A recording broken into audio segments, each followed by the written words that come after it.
Hey guys, welcome back to Healthy with Nicole. In today's video, I'm going to share with you what I eat in a day.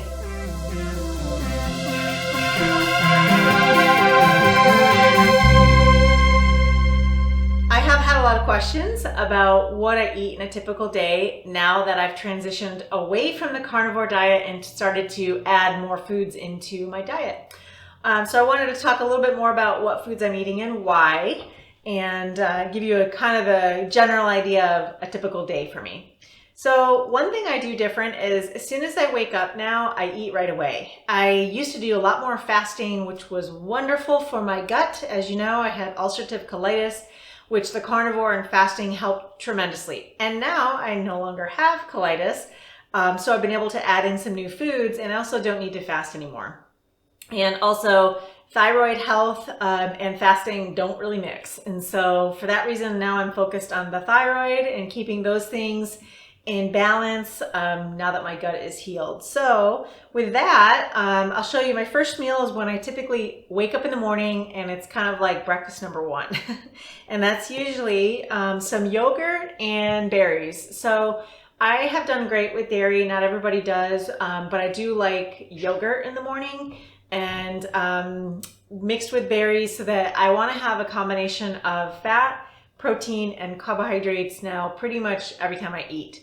That allows me to get the glucose into my system without having a major spike, and the protein and fat kind of help tamp that down. So it keeps the blood sugar pretty much level, and that also helps to keep the stress hormones in check. When you wake up in the morning, you've been fasting all night, and the cortisol levels will start to rise naturally in the morning. So to keep those down, we want to eat. And the fat, carbohydrate, and protein help to do that, especially the glucose. So that is definitely a new addition for me, and I'm totally loving that. I will also add collagen powder into either my yogurt or my drink. Now I can even have a little bit of like a half decaf coffee, a small amount of caffeine, and put some of this in it.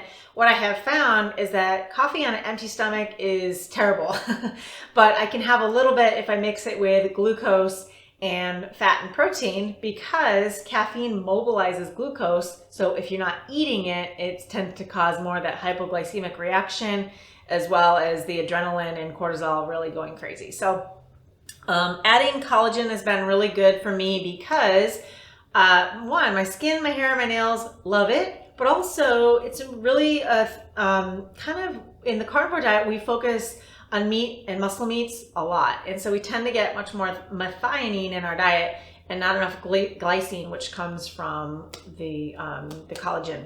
Also, when we're under stress, the body releases a lot of tryptophan and cysteine, and so we want to try to help kind of rebalance our body all the time from all the stress. So getting enough protein is important, and we never want to forsake that. So this is really high in protein. It's pretty much all protein. So adding it to your drinks can help give you a little boost there as well. By the way, I'm not affiliated with any of these companies. I just happen to buy them and like them a lot. Here's another one that I was lucky enough to receive a great sample from Primal Harvest.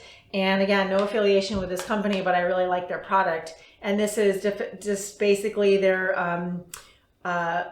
product with both the peptides, the grass-fed bovine peptides, and also MCT oil. So it gives you a little bit of fat in there as well. Great product. So any one of those in combination with a little bit of milk or yogurt and some berries, that's a great breakfast number one. All right, next I will probably have a second breakfast after my workout, which is typically going to be a couple of pasture-raised eggs. I usually have 2 pasture-raised eggs, and I really, really recommend that you focus only on pasture-raised eggs. And the reason is because conventional eggs are fed, chickens are fed the grains, and those grains contain PUFAs, polyunsaturated fatty acids, which go into your body and are very toxic. So you want to make sure that your eggs are pasture raised so that they're eating bugs and things like that, and less of the green and typical chicken feed. So that's important here. Eggs will probably have a tiny bit of PUFA at some point anyway, but you want to make sure that get as clean as you can. So 2 eggs for the protein. Also, by the way, the egg yolk is the most important part. You're getting the choline from the egg yolk, and that's really important to get your B vitamins in. So eggs are awesome. So have a couple of eggs, and then usually I'll do some fruit with that, like maybe some kiwi, or I love papaya if it's in season. I would say go with whatever is in season. And if you're not in, anything is in season, you could do some frozen fruit, or you could do some regular other, cooked fruits like apples. You can also do maybe squash or something like that. I'm kind of avoiding the super starchy food right now. I'm just doing fruits. So there's breakfast number 2. And then I will typically have for lunch, I switch over to more of a protein, higher protein and less carbohydrate. So a typical lunch for me might be something like a can of smoked oysters, which is pretty much for the copper and zinc, that's really important also for thyroid health and your hormones. And then also probably something like the carrot salad. So I grate carrots, and I love to do the multicolored carrots too. Those are great.